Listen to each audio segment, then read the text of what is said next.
ಸಿದ್ದರಾಮಯ್ಯನವರ ಈ ಸ್ಟೇಟ್ಮೆಂಟ್ ಅನ್ನ ಸಮರ್ಥನೆ ಮಾಡಿಕೊಂಡಿದ್ದಾರೆ ಎಚ್.ಕೆ. ಪಾಟೀಲ್. ಕಾಲ್ ತುಳಿತಕ್ಕೆ ಸರ್ಕಾರಕ್ಕೆ ಏನು ಸಂಬಂಧ ಇಲ್ಲ, ಚಿನ್ನಸ್ವಾಮಿ ಕಾರ್ಯಕ್ರಮ ಸರ್ಕಾರಕ್ಕೆ ಸಂಬಂಧ ಇಲ್ಲ, ಸಿಎಂ ಹೇಳಿಕೆ ಸರಿ ಇದೆ ಅಂತ ಎಚ್.ಕೆ. ಪಾಟೀಲ್ ಹೇಳಿಕೆ ಕೊಟ್ಟಿದ್ದಾರೆ.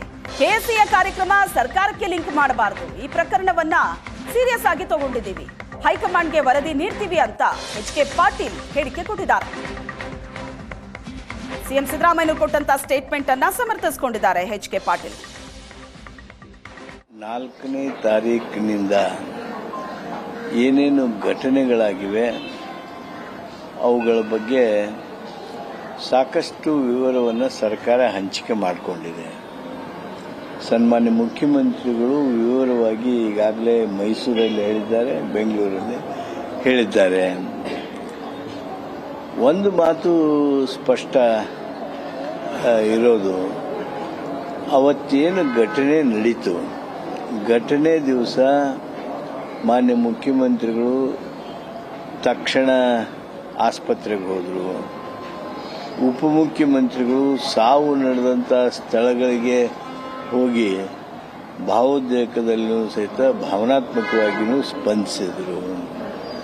ನಂತರ ಏನು ಕಾನೂನು ಸುವ್ಯವಸ್ಥೆಯನ್ನು ಕಾಪಾಡೋದಕ್ಕೆ ಏನೇನು ಕೆಲಸ ಮಾಡಬೇಕಾಗಿತ್ತು ಸರ್ಕಾರ ಅದನ್ನು ಮಾಡಿತು. ಅದಾದಮೇಲೆ ಕ್ಯಾಬಿನೆಟ್ನಲ್ಲಿ ಈಗಾಗಲೇ ನಾವು ತನಿಖೆ ಆಗಬೇಕು ಅಂಥೇಳಿ ನ್ಯಾಯಮೂರ್ತಿ ಮೈಕಲ್ ಕುನ್ನಾ ಅವರ ನೇತೃತ್ವದೊಳಗೆ ತನಿಖಾ ಸಮಿತಿಯನ್ನು ನೇಮಿಸಿದ್ವಿ. ಅದಾದಮೇಲೆ ಪೊಲೀಸ್ ಅಧಿಕಾರಿಗಳು ಯಾರು ತಪ್ಪು ಮಾಡಿದ್ದಾರೆ ಅಂತೇಳಿ ನಮಗೆ ಪ್ರಾಥಮಿಕ ವರದಿಗಳು ಬಂದವು, ಅದರ ಮೇಲೆ ಸೂಕ್ತವಾಗಿರ್ತಕ್ಕಂಥ ಕ್ರಮ ತೆಗೆದುಕೊಂಡಿದ್ದೇವೆ. ನಂತರ ಅವರಿಗೆ ಕಾಂಪನ್ಸೇಷನ್ ಕೊಡುವುದ್ರ ಬಗ್ಗೆ ಹ್ಯೂಮನ್ ರೈಟ್ನವರು ಏನು ಪ್ರಸ್ತಾಪ ಮಾಡಿದ್ರು ಅದಕ್ಕೆ ತಕ್ಷಣ ಸ್ಪಂದಿಸುವಂಥದ್ದು, ಇವೆಲ್ಲವುಗಳು ಏನು ಸರ್ಕಾರವಾಗಿ ಕ್ರಮ ತೆಗೆದುಕೊಳ್ಬೇಕಾಗಿತ್ತು ಕ್ರಮವನ್ನು ತೆಗೆದುಕೊಂಡಿದ್ದೇವೆ.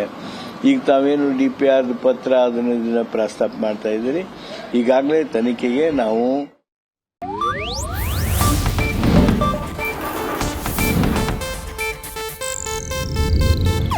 ಇದು ಏಷ್ಯಾನೆಟ್ ನ್ಯೂಸ್ ನೆಟ್ವರ್ಕ್ ಪ್ರಸ್ತುತಿ.